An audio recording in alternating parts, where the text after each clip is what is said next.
Welcome to Tech News Briefing. It's Wednesday, December 13th. I'm Alex Ossola for The Wall Street Journal. Crypto is rallying right now. Take Bitcoin. The world's biggest cryptocurrency has gone up about 14% this past month to around $42,000. But thousands, potentially millions of crypto investors can't get in on the action because their tokens are trapped on FTX, the exchange founded by Sam Bankman-Fried, who was convicted of fraud last month. Now, as FTX's new managers navigate complicated bankruptcy negotiations, they're figuring out how to compensate their customers. Joining me now to explain what's going on is WSJ reporter Alexander Saeedy.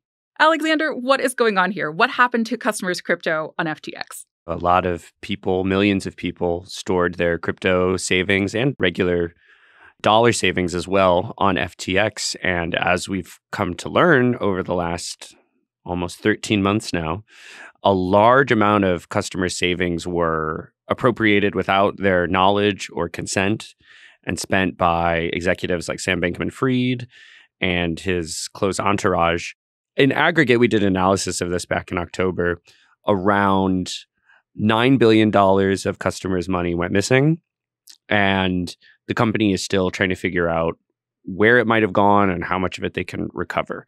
So a lot of the money is gone, but there is still some under FTX's control. That crypto has actually become increasingly valuable, especially in the last 3 months. Lots of cryptocurrencies have been surging and rallying, and in theory, that should be good for FTX and good for the customers. But what customers are actually learning is that the bankruptcy system has different ideas for how the gains from their leftover crypto should be distributed among the various creditors of FTX. And it means that the stuff that they thought was their property actually has become now the company's property. How much are we actually talking about here? At the time that FTX filed for bankruptcy, all the crypto it had under its possession, and again, this is like a mix of customer money, potentially some corporate money, was valued at just under $2 billion.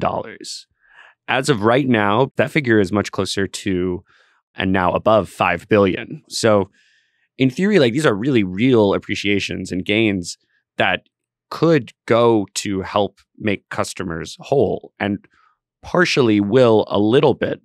But the reality is FTX was an enterprise that functioned off of the theft of customer money. And as soon as that happened, in a way, customers permanently forfeited all title to their savings. And that's the truth they're learning now and something they are trying to fight against. So customers are not going to get their crypto back. That's just a fact.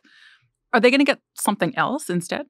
Yes. So the company is proposing to pay them a cash settlement. They're saying, we're going to take your estimated account balance as of the day we filed for bankruptcy in November and look at the value in dollars of your crypto that was in the account then.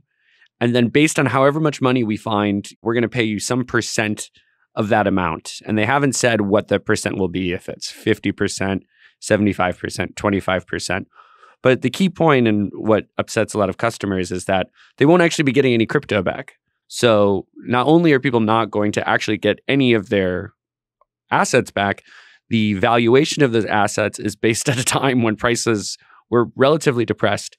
And the law of bankruptcy more or less condones this type of activity, especially when FTX did not have separately managed accounts for each of its customers. They took everyone's money and just put it into a slush fund. So the company has said, we can't really untie the knot. We cannot understand how specific assets in the company's accounts got there or who they would belong to. So for them, this is the best way to try and treat everyone fairly, conform with the law, and come up with the solution. So the decision is not final yet. FTX is still exploring some options. They've said they're going to put forward a reorganization plan to the bankruptcy court in December. The way that works is if you're a creditor who's losing money, you have a right to vote yes or no on the entirety of the plan. So that's all going to happen next year. And that's why right now you see these customer groups forming together where they're saying, hey, we don't think this is fair. We think even if you can't directly give us back our stuff, you could at least compensate us somehow with the windfall that our property is responsible for, and in theory is going to now help pay lawyers, bankers, vendors owed money by FTX.